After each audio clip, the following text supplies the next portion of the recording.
afternoon, everybody. Welcome to this webinar. My name is Jim Tam, and I'm with Gnowbe, and I'm very thankful and really joyous that I'm going to be co-hosting this very important topic called how to talk about race at work in the workplace, along with my friend and longtime colleague Kaplan Mobray.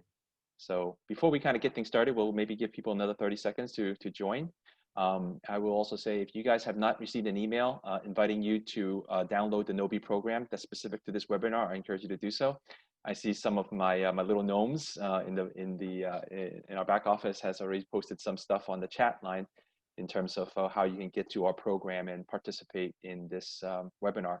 One thing about Gnowbe is, like, we don't believe in being passive. We love interaction. We love total engagement with our audience. And we'd love to have you participate and share your feelings about this important topic, as well as anything that you have on your mind. At Gnowbe, we don't use PowerPoint.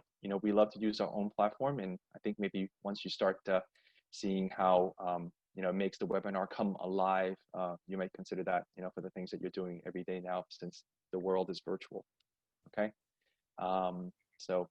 I know, looking at the registrant list, I was very impressed by the number of people we have, as well as the variety of places that people are going to be dialing in from. Some of them, U.S. time zones, and those very conducive for this webinar. But I also see a lot of people from Asia, as well as in Africa and Europe joining. So for those are the ones that are staying up late, I thank you for attending, and maybe the ones who maybe registered but decided that they just can't burn the midnight oil. We'll certainly have a recording of this that will be shared with everybody, only because I just think that it's a very, very valuable topic for everyone to join. So, but before we formally get things started, let's maybe everybody can kind of use the chat and share with us, where you're logging in from. Oh, we have somebody from Mexico. Welcome, Jeff. I see Steven's online. Hello, Steven. And we have somebody from Houston. Well, welcome, Isabel, Marion. Wow, Southern Jersey. So I spent some time in Northern Jersey before I moved down to Dallas. And wow, Canada, Illinois, whoo, Central Florida. Let's see who's the furthest away. You got Steve from Boston. Welcome, Steve. So Kaplan, you must draw a crowd. Yeah, Deb from Boston, from Massachusetts. Deb and I. All right. Right. Right up. Okay. Got a few Turnpike. The New Jersey Turnpike. All righty. I got Edwin from LA. Hello, Farah. Welcome to our webinar. Good to see you online. Wow. I don't think these are my fans. I think these are yours, Kaplan.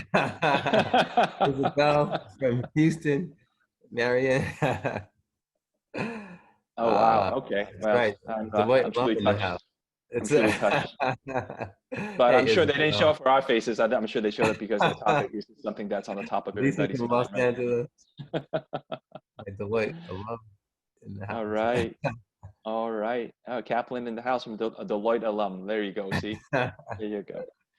Okay. All right. Why don't we get things started? So what we're going to do, I'm going to take you directly to our Gnowbe webinar right now, just at least for the first couple of sessions, just so you can kind of get a sense of how our Gnowbe platform works, and you can engage with us in a very human type of way. Gnowbe, when it was created, it wasn't supposed to be a digital learning platform. It was really supposed to show people that digital is not something to replace human contact, but if anything else, is to enable it. So I really want you guys to kind of see Gnowbe in action. So on that note, what I'm going to do right now is to share my screen on my phone so you guys can see our Gnowbe platform. So this is my phone, and if you guys all can follow along, I'm going to the Gnowbe app, where you see the 3 buttons on the bottom left, and Kaplan's going to do it along with me. And this is the menu of all the programs that sit in my own personal library. It's very similar to Netflix, where you can see all the feature films. But we're going to go to the one that says Gnowbe Webinar, how to talk about race in the workplace. So what you're seeing right now is a real live program that we're going to be using. And this is a program that you can keep on your phone and reflect back on it long after this webinar is over, which is another value add, other than PowerPoint, because after we all click leave meeting, what your memories and the references from this webinar will still continue to be on your phone as long as you decide to keep it there. So I'm not going to go and read everything into it. Obviously, you can see what the content is about in terms of this webinar but I'm just going to go directly to introductions and kind of kick things off.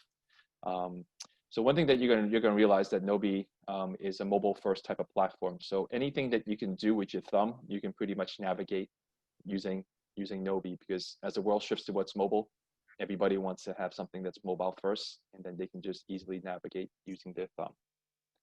So let's just maybe kick things off just to kind of ask you guys how you are doing, okay? So this is one of our polling features, just so we can do a temperature check in terms of how excited you guys are about this webinar. So of the three choices, I'm gonna say I'm as cool as a cucumber. And you guys will have seen how the way that I've picked my answer, but then you will also see, you know, in terms of the aggregated data, right now we have 11 people that have signed on to this Gnowbe program. Thank you very much. And you'll see that 63% of the people are very excited about this webinar. So am I, and the numbers keep moving. Okay, fantastic. All right, so let me formally introduce my friend and esteemed colleague, Kaplan Mobray. So I've had the pleasure of knowing Kaplan now for well over 20 years, and now maybe I can have Kaplan talk to tell you a little bit how that first came about. But since I met him, you know, you just realize that this guy was going places, and he was destined for greatness. And I'm just thankful that we've remained friends for all these years when we were both in New York and putting our banker's hat on. But we stayed close. You know, we have the same values, and I'm delighted that he's able to join us. And given that he's like the preeminent, you know, person in terms of addressing this topic with many companies. So, Kaplan. Hey, it's just great to be here with you. For those that are on, Isabel, Deb, Marianne, and others, just thank you so much. Folks from Mexico, from Winnipeg, from Boston, wherever you're from. Thank you for taking time today to just join us. So I met Jim. Jim is actually, you know, very instrumental in my overall career. I've had, you know, a career where I've worked in many companies before becoming an entrepreneur, but my first job out of college, I went to Wharton undergrad. And Jim was actually the person who hired me to my first ever corporate job. My first job was actually at Citigroup, in the management associate program, and I was in a marketing MA. But Jim was the one who hired me. He literally was the one who, you know, said, "Hey, we want you," and so we've remained friends since then. It's been over 20 years, and it's just great to have that connection to the person who really was the catalyst to your overall corporate career. So great to be here talking about this very important topic. Well, thank you, Kaplan. It's really great. I mean, he was a doorstep of Wharton when I first met him, and you can just tell he was a shining light. And you know, it was an easy decision to bring him aboard to Citi where I worked.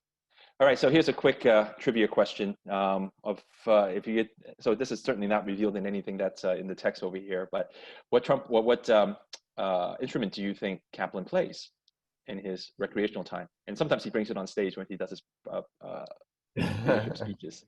So I know with the answer, so I'm going to pick saxophone. All right. So let's see how everybody else did. Oh, okay. All right, so a little bit about me. I joined Gnowbe just last year, although I've known Gnowbe now for about 3-4 years because I've known the CEO who also worked at Citi along with Kaplan and myself. And when she came to me about 3-4 years ago about this idea that, you know, somebody, you know, one day everybody's going to want to do everything on their phones, I said, get out of here. That'll never happen. And fast forward, you know, she was a visionary, and everybody is shifting that way, whether it's communicating, whether it's learning, whether it's just a general engagement. Everybody wants to do things on the go. And so I said, you know what, I'm going to get on this, I'm going to get on this rocket ship and, you know, and work for Gnowbe. But I've been with, you know, I've been in corporate sales for about 20 years of my life, starting at Citibank, you know, worked some at Hertz Corporation, and also worked at G4S.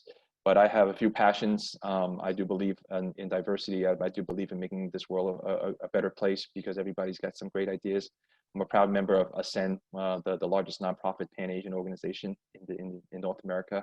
And I like volunteering my time at causes that I believe in. Anything with babies, anything with puppies, and anything that fights breast cancer, I'm all in.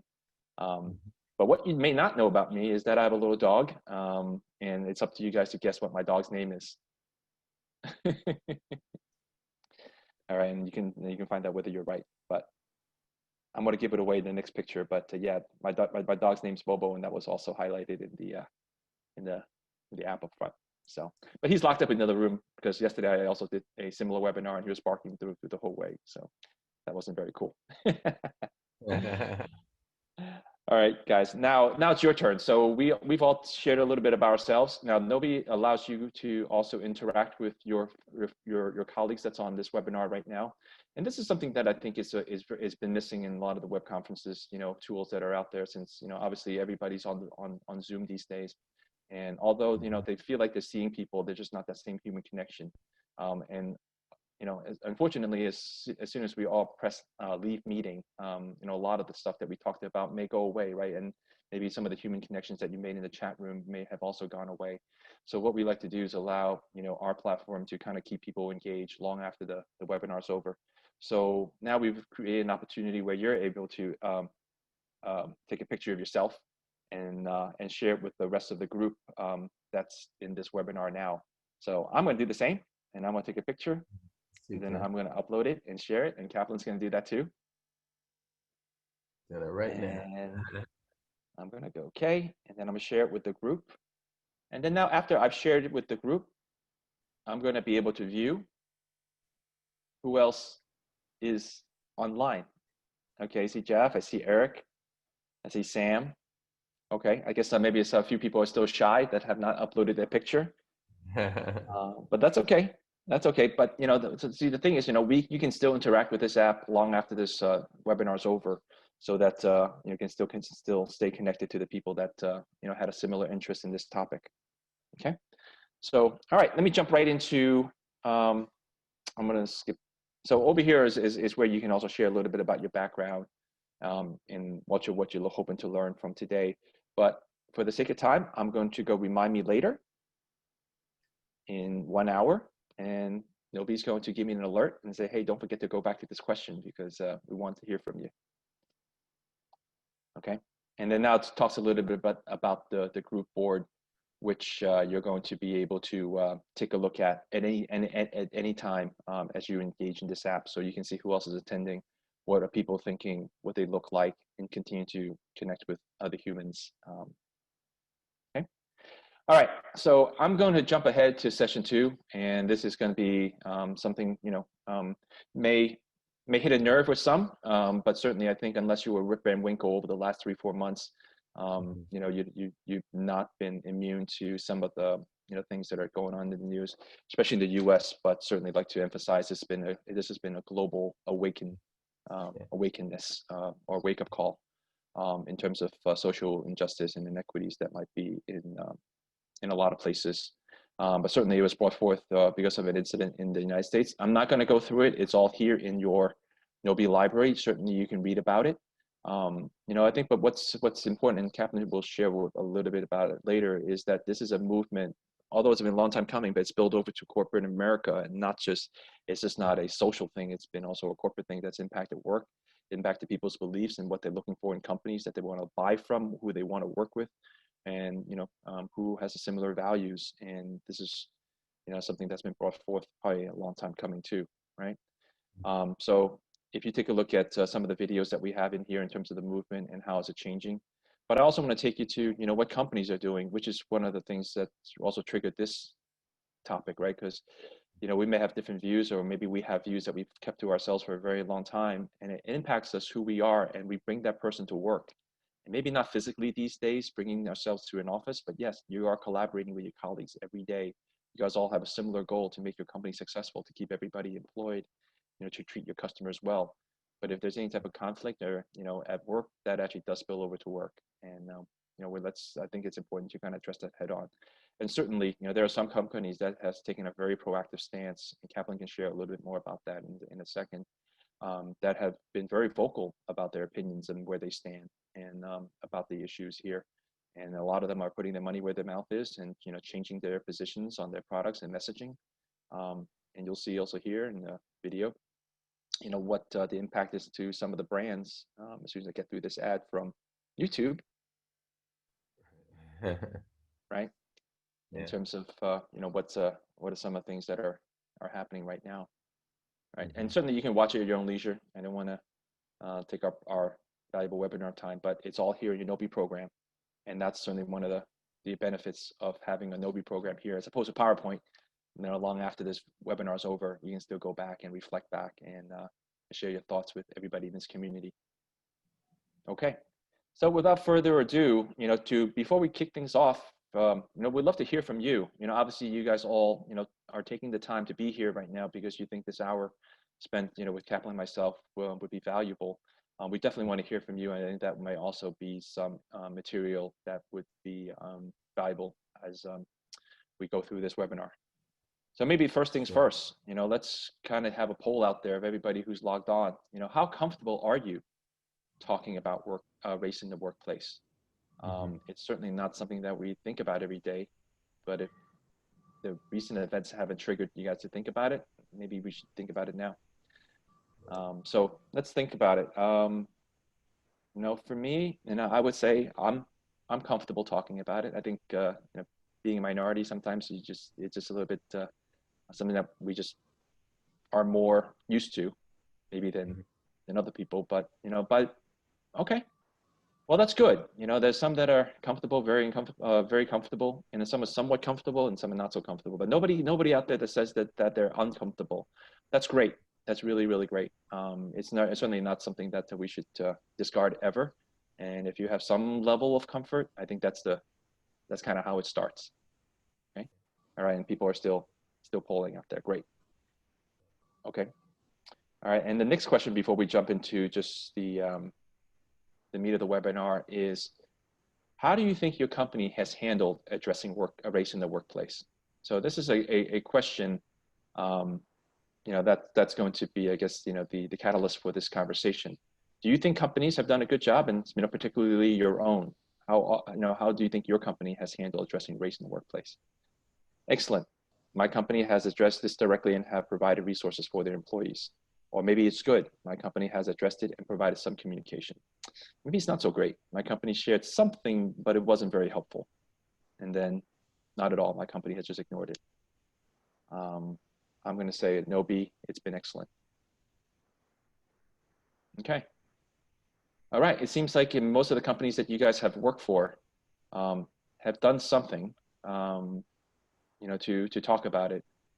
That's fantastic. Kaplan, what do you think? Does that some of this polls surprise you from what you've seen? Yeah, I mean, I think that companies have done something, and what's different, I think, this time versus maybe previous events or previous periods of this nature, companies have actually gotten behind a movement, gotten behind social justice. You see a lot of companies, with the hashtag Black Lives Matter, which probably would have not had happened maybe 5 years ago, 10 years ago. But companies have also figured out that this is bigger than just what's happening in the streets. It's connected to the workforce. It's connected to how people are showing up. And we were already in the midst of a pandemic. We were already in the midst of disruption. So this is disruption on top of disruption. So I think, I see that most companies now are understanding that this is a human, a human element issue, not just an issue for Blacks or African Americans, et cetera. And that's really what's driven a lot of the results that are happening in companies. Just a quick thing, I want to give a shout out. I see Graham Kavanaugh on. I see Stacey Brown Neville, Stacey Neville on. I see Joanne Charles and some other folks on. Just wanted to give them a shout out. So, but yeah, this is a big deal, and so I think that's the reason why it's important to continue to have conversations on it and continue to have conversations that engage people and the workforce. But this is real, and it's good to see companies putting their money and their time and their messaging behind it. Okay, I think you're right, but this is like the elephant in the corner that nobody addresses, right, Kaplan? It's like, why do you think it is so hard for people to talk about race in the workplace? Why is it even a topic? Yeah, and feel free to provide your comments in the chat. Thank you, Gary, for that. I think you're right. 5 years ago, Freddie Gray, and there have been names that have triggered movements that have not triggered the ability to talk about it. But we're in a different age. We're just in a different world. So we are talking about it. But even 2-3 years ago, companies wouldn't have had the risk, the courage to stand behind it. The reason why it's difficult is because when you talk about race, you're not just talking about, you're talking about history. You're talking about emotion. You're bringing emotion into the workplace. You know, typically when you think about work, you know, it's like, hey, do your job, do your Right. job. You know, whether you like it or not, whether it sucks, just do your job. And you want to cry about it at home. You know, so we're trained and taught to leave emotion outside of the workplace. But when Check you it at the talk door. about you talk about race, it brings up immediate emotion. It brings up pain for some people. It brings up guilt for some people. It Hmm. brings up the acknowledgement of unfairness for some people. It brings up the struggle for some people. It brings up good history, bad history, past history. You know, everyone can connect to the topic based on a perspective. Maybe they saw something that was unjust, but it didn't happen to them, so they moved on. Maybe they were the victim or the incident of something that was unjust, and it stayed with them for their entire life or their career. But everyone has an opinion because it grips us in a way, but it's emotional. So we've brought emotion back into the workplace when we talk about race, and that's why it's a difficult subject. The other the Okay. other Yeah. the other reason, Jim, is, let's face it, we'd rather talk about you know, even politics. Like in some cases, we know there's certain topics we don't want to talk about, but Hmm. we'd rather sometimes talk about politics or other topics, sports. Thank you, Gary. You know, we'd rather talk about, you know, the news, the weather, than talk. This is one Hmm. of the least topics that people want to talk about. Why? You know, why? Because it brings up and it holds us to be more accountable to our experiences. And some of our experiences have been good, but some of our experiences have not been so good. There's been fairness, but there's also been not, you know, inequity. So it's a difficult topic, but it's an Yeah. important one. No, it's for Yeah. sure. And I think that you can't avoid it now too, right? Well, the only thing you can avoid is not being in the office, but still you're working with people every day that you may not see eye to eye with, right? But how do you think, companies are preparing people to even talk about it? And are they having forums and what are you seeing? Yeah. So what I see is companies, one, had to get behind it. They understand that if you have a disrupted workforce, which we do already in the pandemic, so company, you know, just think about what's happening to employees today. Just let's just take that. You know, thank you, Betty. Hey, Betty, we see you, Betty, Thanks, and Betty. Jeff. Here's what's happening today. People are in a health crisis. We're in a human health crisis. People Hmm. know people who have been affected by COVID, or they are trying to keep themselves safe, keep their kids safe. School is back to, you know, about to go back to school. There's all this worry and disruption and uncertainty. We've lived in a world of uncertainty, and now we had you add in sort of disruption around racial and social unrest and what's happening in the streets, but what's also it exposes the unfairness that may be happening in our companies. You know, people are uncertain about, you know, the political arena. People are uncertain about their jobs. People are losing their jobs left and right. They're Hmm. trying to hold Hmm. on to the jobs left and right. And now we all have to transact through this medium that some people are comfortable with, some people are not. You know, some people every day they are thumbnail number 8 of 56. They show up thumbnail number 8, and Yeah. that's who I am. But guess what? I still need to get promoted, and I'm still trying to work hard. I still want to get promoted so I can provide for my job, my career, my family, whatever. But I'm thumbnail number 8. So the point is, we've been disrupted, you know, and that's why it's companies realize that people's productivity matters to growth. And if you have a segment of your workforce that is disrupted emotionally, they're going to be less productive. And that's going to affect also our profits, our growth, our culture, our team, our brand, and the ability to hold on to people that we want to hold on to, you know, or keep our people engaged to be really, really great at work. So it's complex. Yeah. Yeah. No, that's yeah. What about training? I mean, do you think companies are training their people how to talk to each other, or what are you seeing? So it used to be. So the reason why this topic is so important, and I guess that, you know, I think for all those that are on, you know, companies were training employees on inclusion, on unconscious bias, which is about the Hmm. awareness of your biases. But Hmm. there was little training on how to actually talk about race, how to have a conversation. And the reality is sometimes you can get this conversation can go south very quickly. You can get this Yeah. conversation wrong very quickly. And it's hard to regain it back, especially when someone is already coming in with a certain level of, you know, of pain or angst. So companies are starting to wake up to, we need to train our people on how to have the conversation. We need to train our leaders on how to be more empathetic. Right, a lot of leaders, you know, would, after the George Floyd and Breonna and all these incidents, they would go, and the message was, go out to all your Black and African American employees and just check in on them. That was the message, and that was the training. You know, and for some people, it's like, hey, you haven't talked to me in 3 years about a promotion. Now are you looking at me now? You know, you have, or for some Yeah. companies, their leaders didn't know what to say, so they didn't talk to them at all because they Right. didn't want to say something, they didn't want to offend, they didn't want to assume, so they were paralyzed and they said nothing, and that created greater levels of pain. So the key with this conversation is it is important to teach people how to have a conversation about race because the how you have it is just as important as the what you say. So how do you get a conversation started? I mean, I mean, I think you have to first, you have to state your intent. You have to really understand why do you even want to have a conversation in the first place?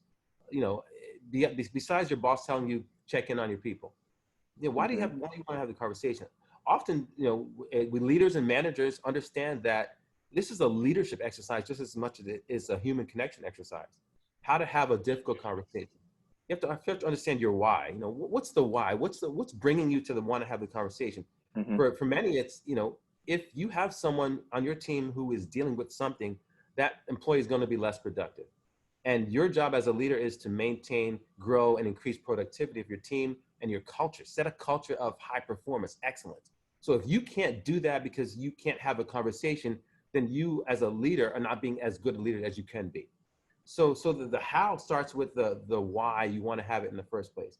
And for example, when people say, how are you doing? That was a question a lot of people got in their companies. How are you feeling? Everything's going on, things happening in Georgia. How are you feeling? And so I advocate, I talk to leaders, say, don't just say how are you feeling, say, if I were in your shoes, what would I be feeling today? That's empathy, right? That's right, empathy. That's very different than how you're feeling. And then the other question is, if you were me as your manager, what would you want me to do to support you? Right? That's a very right, different question than how are you feeling? So mhm, teaching leaders how to be empathetic during this time is a leadership exercise as it is a human, interaction exercise. So first point is just ask, understand why. mhm, But the second, it's important to understand, what do you want to gain from the conversation? What do you want to gain? For all of us that are on this Zoom right now, understand that in the virtual world, as you're working and trying to get ahead in your career, two most important things are your communication frequency, what I call CF, and your relationship quality, RQ. The greater your communication frequency in the virtual world and the greater your relationship quality, that's how you mhm, establish a virtual brand to keep advancing your career. A lot of mhm, people are disappearing. They are thumbnail number 8 of 56 every day, and they're disappearing. And what's happening is they're disappearing, and they're not only not having conversations, we're becoming less connected with our people. So it is important to connect along things that are controversial, even talking about race. yeah, So the how you have it, Jim, is you got to aim it. You got to have what do you want to achieve? As a result of the conversation, I will. In the conversation, I will be, and mutually together we will achieve. It's called AIM, AIM, and I share more of this in my Gnowbe course. But you have to have an aim for the conversation. What is the mutual goal and benefit that you will achieve by having a conversation about race? yeah. I think that your point about intentions is very, very important, right? When people know that you're asking questions or you're initiating the conversation and it comes from a good place, I think Yeah, that's when you can have direct dialogue and frank, candid dialogue, right? And you're right. absolutely. You're never going to understand what it's like to be in the other person's shoes, and don't even try. But just say, hey, if you know, I know it's hard, and let's talk Because about it. and I welcome questions in the chat, even just about how to have the conversation. So if you want to chat some questions, but the reality is, if that same employee, I use this example often with leaders, if you had an employee on your team who had cancer, Mm, there would be something that would grip you to want to check in on that employee, see what you can do to support that employee, see what's going on around that employee that you can do. But there would be a natural level of empathy and care that you would, assuage to that employee, and you would rally around whatever you can do given that time to make sure that that employee has everything they need to be resourceful as well as productive. It's no different. Like when the trauma happened in the streets and things like that, some people were coming into work with a level of pain that hmm in their mind was a cancer that had been building for years. hmm Right. Right. And it's the same thing. Empathy is a leadership skill. And that's why it's important to have the conversation. But it's also important to train people on how to have it so that they can Right. get the mutual, the best result. So yeah, Okay. Yeah. yeah. Yeah. As Kaplan said, if you guys have any questions that are on top of mind, and maybe something that's specific to your organization that you just want some, you know, share your thoughts or ask Kaplan what his thoughts are, please put it in the chat or put it in the Q&A. So you mentioned something about corporate cultures, and how is this movement like impacting corporate culture overall? So here's what I equate it to. Externally, what's happening in the world, you see the movement, you see people in the streets, and what I love and what was most encouraging is the people in the streets. It wasn't black people in the streets or or Asian people in the street or white. It was a people, and it was Everybody. human. It was a human, and human justice issue, and and energy, not just a one particular race. So I thought that was really encouraging. And but what's happening in companies, so what's happening outside is people are looking for instances of unfairness, thing or bias, including to the extreme, turning over statues to to other things. Aunt Jemima right now announced that they're going to change the packaging on their syrup. This is a multi year 100-year brand. They're going to change the packaging on syrup because the packaging is rooted in in sort of connotations that bring us back to more bias and more racial sensitivity. You've got companies that are changing the way that they hire, and you've got retailers who used to have locked packaging for ethnic hair care and other products because they thought that those products would probably get stolen, which is a bias. And now they're removing the locks on the ethnic products because they didn't have locks on the non-ethnic products that achieve the same. So there are things that are happening. So what companies are doing now is they're looking for bias. They're looking for unfairness. They're looking for things that have not gone right, that they probably didn't pay as much attention to, like feedback, performance review feedback. I tell leaders today, look at the feedback that you've been given to your professionals, and maybe even to your African American or marginalized professional, whatever, and look at is there any bias in the feedback that has hindered someone from performing or getting advanced. So companies are doing a better job now at looking for opportunities. You talked to Alex Ohanian for Reddit, who said, I'm on this board. We have lack of diversity on the board, especially at the leadership levels. I'm going to step down. I'm going to give my board seat, or I'm going to make that seat open to an African professional or a woman. So the point is, companies are being very intentional, and guess what? They have to be. It's called to be color brave. Right? Yeah, I like that. Color brave, not color blind, color brave. And what that means is we have to make these decisions without the why. The guilt of why are we doing that? Because the patterns of unfairness have gone on. So you have to make intentional change to drive intentional results. And so Gary had a question: how often is the right check-in amount? Are we working as we work remotely? How do we determine that? A couple of things. When you're working remotely, Gary, and for those that are working remotely, two things you have to do. You have to over communicate and you have to over relationship. You have to over communicate and you have to over relationship. You'll develop a cadence, but it's got to be genuine. So that's the first thing. The genuine is what's important, but you've got to over communicate. You've got to over relationship. What that means is if you were checking in with someone once on a project or checking with them how they're feeling, you've got to now check in. You got to check in on them, how they doing. You got to check up on how they doing. What do they need? You got to check for. How can I be a resource? Check in, check up, and check for. Right? Three things. Three types of checkup. And you think about, am I checking in on them from a personal, professional? Am I checking up on what they're doing in their work? Are they advancing? Do they need? And am I checking for how I can be a better leader, a better resource? Check in, check up, and check for. That's a great cadence. But you'll find the right amount, whatever is genuine. And that's what matters. But in this virtual world, you have to over communicate and have to over relationship. No, I agree with that. And I think, the whole cadence thing sometimes, can also be an excuse. It's like, oh, I meet with him every Monday, but that's not checking in. That's just doing your job, right? It's like, just, an impromptu call. It's like, hey, just want to see how you're doing. And that can go a very long way.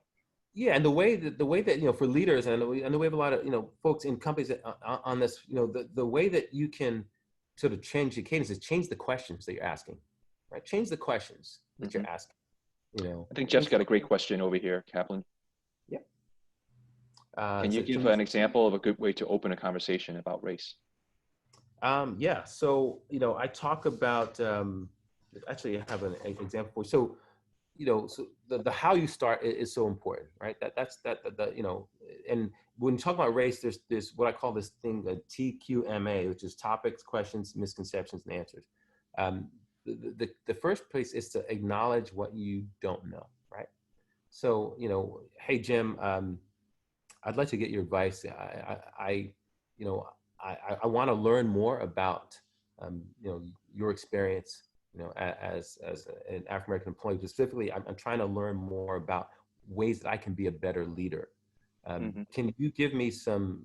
Would you be willing to share with me some of the experiences that you had, that can help me learn more about things I may not know, so that I can be more aware of things that I can do to help you in your journey, but to be more supportive as a leader. So what I did in that conversation, thank you for the question, Jeff, is I said, Jim, can you help me? Can you give me some advice? And when you put someone in a position to give them advice to you, especially about conversation on race, you are being vulnerable, and you're creating a way to create value from being vulnerable. You're Hmm. saying something I don't know, or I may not know, or I may be missing. I trust you. So you're valuing the other person's perspective and authentic self. I trust you. So I'm asking you for advice. Um, and in the process of our conversation, I'm going to learn something more that's going to make me better. Right. So does that make sense? So it's the coming with vulnerability about something that you want to know, that you believe you may or may not be getting right. Trust the other person because you're asking them for advice, you Hmm. know, ask them to be willing to share, and then mutually saying, this is going to help me be better. That's a great lexicon for that. And for example, here's another example. Someone said to me, hey, I had a great meeting. One of my employees, my African American employees, he had a great meeting. I went up to him and I said, you did a great job. You're so articulate. And he said, I couldn't understand. I got this look. I was talking to one of these leaders, coaching one of my leaders. I said, I got this look, and he was kind of he didn't take the compliment so well. It kind of, but Yeah. I was just trying to say he was so articulate. What did I do? Was there something that I said? And I said, well, you have to step back. When you think about, when you say that to someone, you may be saying what you think you're saying, your intent is good, but your language was bad, right? Your intent was, hey, you did a great job. But what you said was, you're so articulate, which may tell someone, I didn't expect you to be so articulate. I may have underexpected you for any reason, maybe because of your race, whatever. I didn't expect you. So automatically you're telling me that you underexpected. What other things are you underexpecting in my performance based on who I Hmm. am, right? So I said that the way that you come back from that is, you say, instead of saying you're so articulate, you say, you have really great presentation skills. There's a lot that we could learn as a team from you. Would you mind sharing some of the tips that you use to be an excellent presenter? It's the same thing, but you're saying Yeah. it in a position of strength, not a Right. position of deficiency. So great question. I know some questions are coming up here. Yeah, the questions Uh, are coming in now. So Rena has a great one. some feel that they have lost trust in the organization. What are some ways to rebuild the lost trust or support rebuilding of trust? So the first thing is, you got to acknowledge, I have this thing, uh, it's called acknowledge, discover, clarify, and empathize, right? You just got to acknowledge the best way to build trust, even in any relationship, is you got to acknowledge what you're good at, but also acknowledge where you could have been better. Yeah. Admit You know, wrongdoing if needed. admit It admit shows wrongdoing, you right? recognize it. Admit the fact that, what, we've been at this diversity inclusion journey for 20 years, 30 years, and guess what, our percentages of of how we've moved and advanced African American, Latino, Black, Asian women in our organization, is still abysmal, and we could be better, and we know it. So we know we want to do something about it. The best way to build trust is to first acknowledge, you know Hmm. sort of bad performance, or the need for better performance. So that's it. The other part is to say, here's what we want to do about it, right? So you got to acknowledge it, but then you've got to, here's what we do about it. And you got to empathize. You got to empathize the fact that it is important for people to see mentors that look like them, because then they see hope and Right. opportunity for others. So Right. great question. Other Yeah, and you're questions right. are And it's also, like, do something about it and then stay to it. It's not a checkbox. it's not a It's checkbox, right? how your company's going to operate going forward. Right. Yeah. Okay. Yeah. Exactly. Great question. Thanks a lot, Rena. I think Dwayne has a good one too. I think a challenge is like when you have a lot of people to manage, and there's one more thing that you got to do is like, on top of everything else, the current, like any ideas on how to assist their perception. Yeah, to assist. I think if the question is to assist in their perception of, obviously, checking in on people is another thing. It's just another thing in the midst of so many things that we have to do. So another way to help in their perception is not just to not just check in on them, but make it real. So here's an example. I coach a lot of leaders about performance or help them to improve performance of their workforce. I say, look at the percentage of what I call career advancing opportunities, the assignments that you get you promoted. And look at the percentage of your people who are on those assignments. And maybe the percentage, let's take African-American, your Black African-American professionals. What percentage of your Black African-American professionals are on the assignments, the jobs that give you the skill, the mentoring, the high visibility, the ability to fail fast and learn, the ability to promote fast and grow? What percentage of your workforce, your Black African-American, as an example, are on those type of assignments? And if the reality is there's a smaller percent on those type of assignments versus on more task-oriented, process-oriented assignments versus strategic-oriented career growth assignments, that's an opportunity. So another way to say, instead of I got to check in all the time is let me put people on challenging assignments. Let me connect them to a mentor, a skip level, 2 levels up mentor or leader that they should just get to know.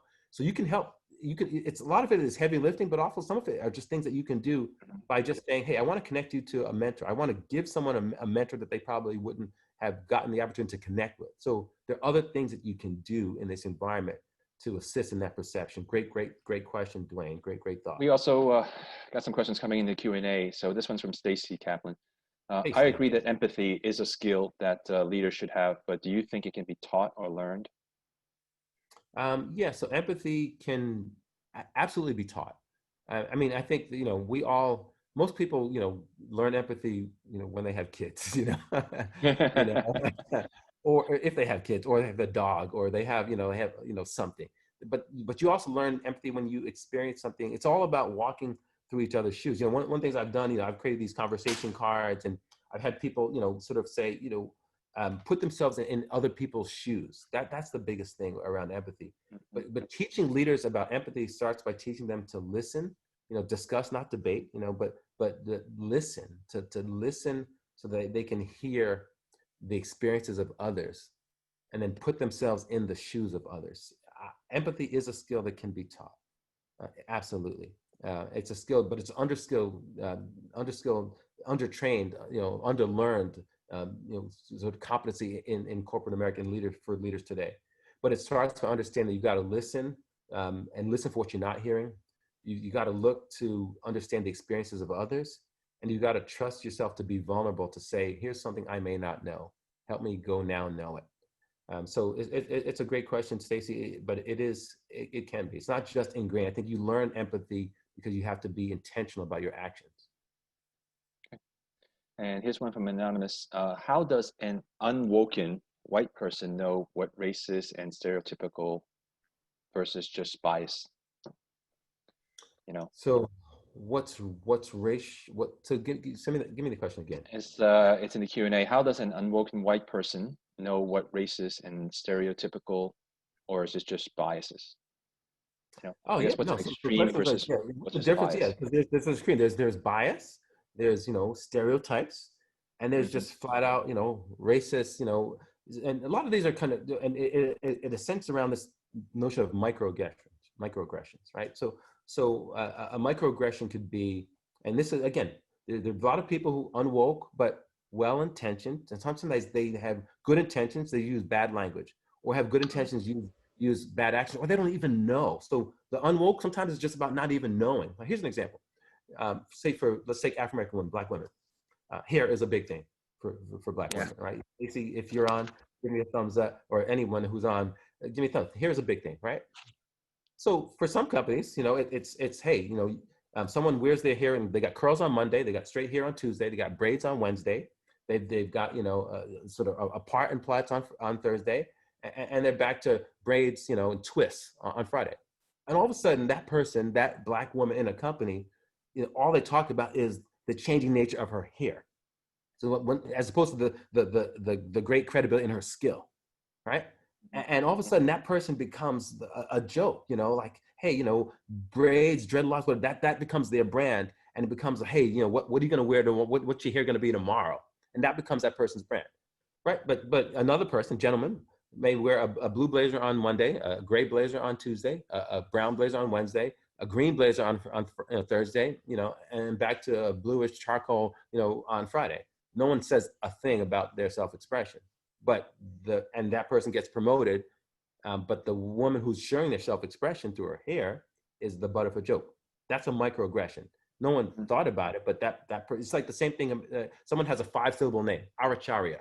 Maybe they're from Hyderabad, Aracharya, and Mhm. that person is a really great employee. But every time someone pronounces their name, it's like Archie, and all of a sudden their name becomes a joke. They're a really good employee, but their name becomes a joke. Aracharya. So now their name is up for a promotion, and someone sees their name, it's like Arch, and they just call him Archie, right? But that person's name is gift of wisdom. That's what their name means, gift of wisdom. And all of a sudden that person's name becomes a joke as opposed to something they're talking about their skill.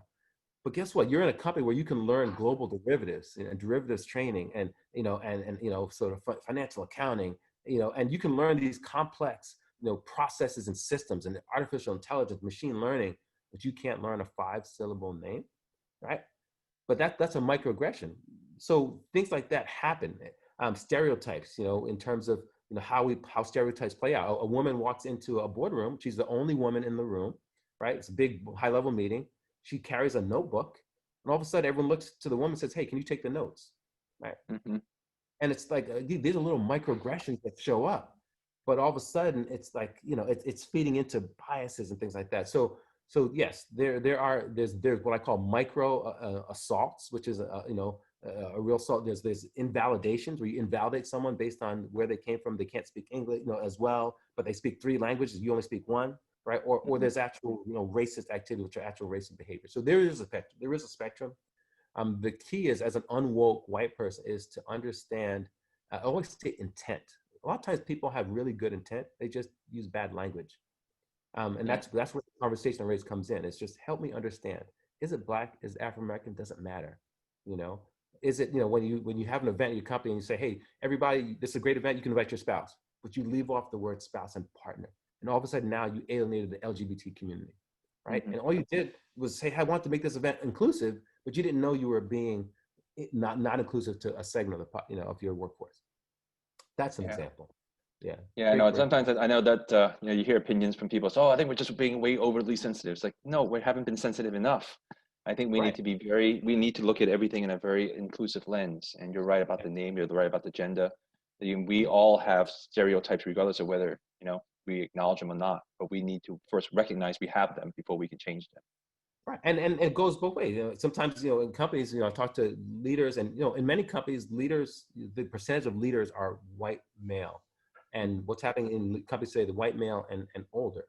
And, but oftentimes, someone will say, even as a white male, uh, they, the assumption of privilege, and the assumption of, how do you own your privilege, and own the experiences that you may have. And someone's, this happened to me, real story, coaching a group of high-level partners in a consulting firm, and a leader said to me, I'm white, and but guess what?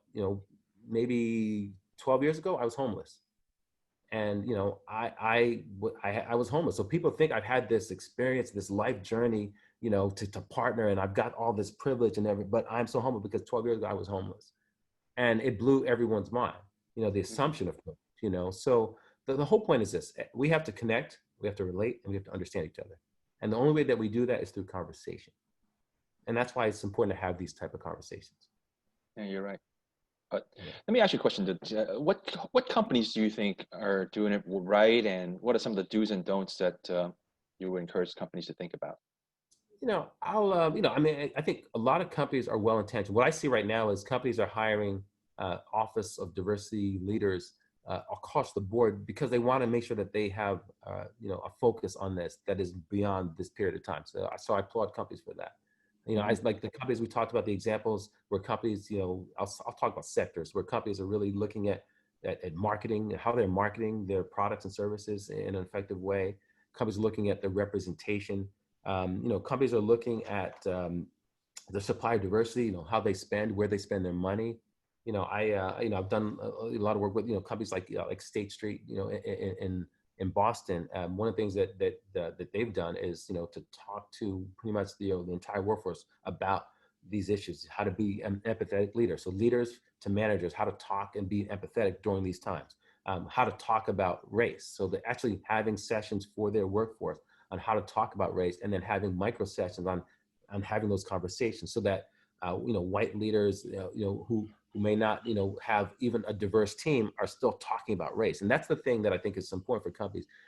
This is not an issue or conversation just for Black professionals or employees. It's an issue for our workforce. So if you're a leader, you are the face of the issue, of the opportunity.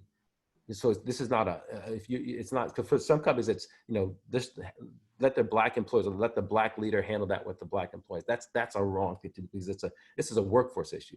So companies that are doing well are making sure their leaders are the face of the opportunity, the face of the conversation. Their leaders are saying, we are going to have these conversations, even if we're talking to our team is not diverse. A lot of companies still have teams that are just not diverse, but guess what? They're still having the conversation. This is not a Black conversation. This is a conversation about connecting, understanding, and relating to each other. So that's one. The other thing I think is important is what this concept I call, and Jeff, thanks so much. I want to get to your question. Turn the museum into a grocery store. What do you mean? Turn the museum into a grocery store. When this happened, for many people, it's like, let's look in on our Black employees. Oh my gosh, this happened. Everything's happening in the streets. Oh my gosh. So you look at every Black employee that you got. Go find them. Go find your Black employees. Go look. Go look. Go find them. Go. Where are they? Go check in on them. Go find and check in on them. Black. Where are they? Where are they? Look for them. And it became this thing. Is yeah, we have our head up, but don't look at me. Look at my career. Help me to advance. Find, so a museum, you go to watch things, right? And then you make the people victims of a circumstance. The grocery store, you go to find nutrients, growth. So if you're a leader, and you're in this context, it's about giving people opportunity, recognizing opportunity. Is there a development skill that I can provide, or provide an opportunity that helps you advance your career? That's real nutrients. But don't just watch me. George Floyd happened, you're okay. I'm watching you. I'm watching how you show up every single day. No, let's talk about, what can I do to help you be more productive, to help to advance your career, your skills. Yeah, no, that's great. Yeah, that's something. Yeah. Yeah, I think there's a time where you just can't sit on the sidelines. You just can't observe from afar. You can be passive. You got to get involved. Stick up for what's wrong. Say the things that's on your mind and get it out in the open. Yeah, and be willing to acknowledge what you don't know. I think that's the important thing, that companies are having conversations. Great companies, so even Verizon, other companies, having courageous conversations throughout. And I think that's important. Is make sure to continue the conversations, giving people a forum to talk. Jeff, you said, how often do you find that people said are assigned an intention that didn't exist? I think it relates to your use of the wrong word being used. Yeah, sorry. Yeah, people oftentimes assign an attention that often didn't exist. And guess what? Not every, some people would check in on their Black employees, for example, and some would say, hey, listen, I am good, but there are things I want. Don't check in on me for the George Floyd thing, when you haven't checked on me for my career advancement. I've been trying to get a promotion or raise for years, and so you think people want one thing, but that the understanding the intent and understanding unintended consequences are important. So I think that's, Jeff, your point is well taken, that sometimes you're assigned an attention that didn't even exist. Yeah. Yeah.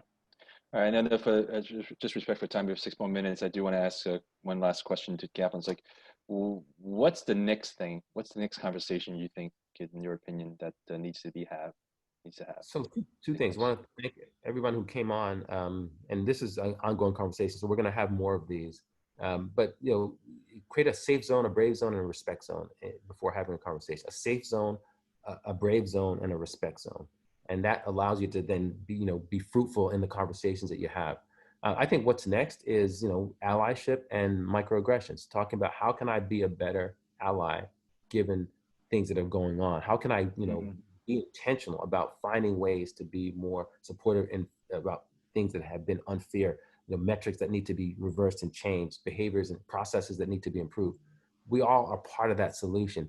The second is microaggressions, just the simple behaviors that show up every single day.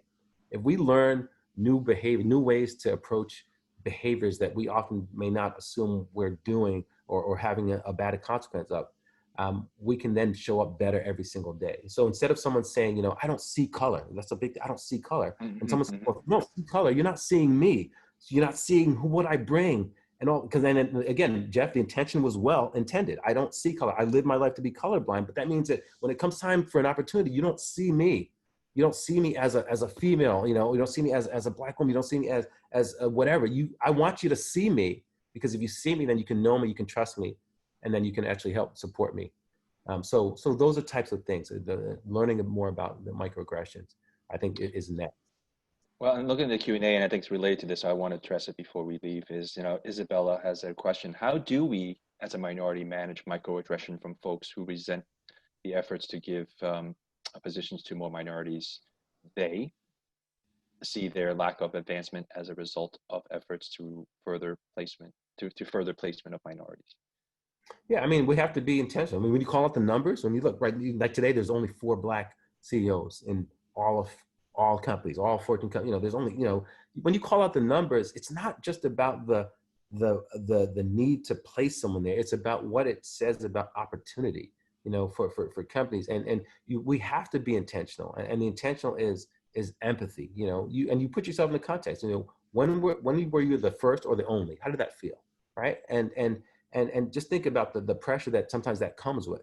But when you were the first or the only, when people can be more empathetic about opportunity, and people who have historically not gotten an opportunity, even though they've had skills and talent and a network, things like that, there's a level of unfairness that people can see. So people can see the opportunity to change and improve a result for humanity, for their company, for their leaders, for their pipeline, and the Mm-hmm. different perspective that it brings.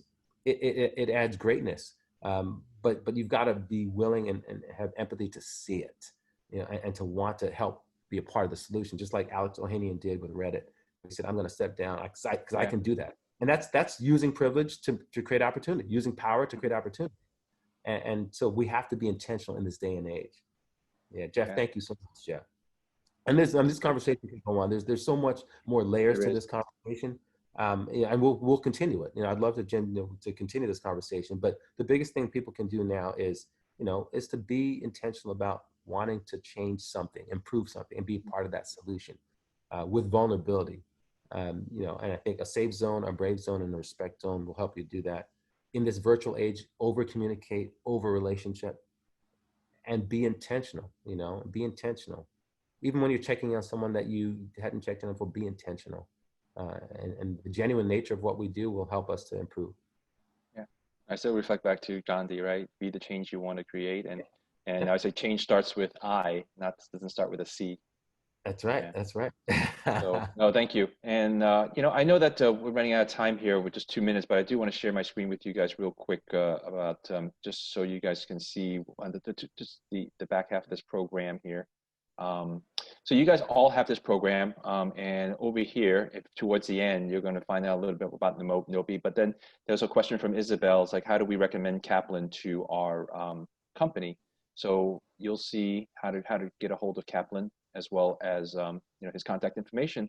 But also want to share that Kaplan has been gracious enough to create a course in our library. We can find it over here, about how to talk about race in the workplace. So if you go to our Gnowbe Learn library, you can download this course and take it on your own time, and you can take it with a community of people that also have the same interests, share ideas, and then maybe Isabel, you can get a copy of this course to your HR folks or to your diversity and inclusion officer if you have one in your workplace, and then make sure that person knows that this is a topic that's important to you, and see if we can get a movement going, right? So and I anybody, I think and we're I right would, on Jim. time. Yeah, and I would invite people to just connect on LinkedIn as well. Absolutely connect with us on LinkedIn. That's another great tool. So would love to be a resource in any way. But thank you, everybody. I know this was I enjoyed it, and Kaplan, you were able to make me laugh, and during a topic where I think is very, very serious. But I think we know it starts by having genuine intentions and the curiosity to be better. Yeah. Yeah. Yeah. Okay. Absolutely. Absolutely. Thank you, everybody. And stay safe out there. We're still kind of going to trying to get through, but by sticking together, we will get through it. Yes. All right. Yes, we will. Thanks, Kaplan. All Have a right. great Thank time, you everybody. so Have a much. great day. Thank you. Bye-bye.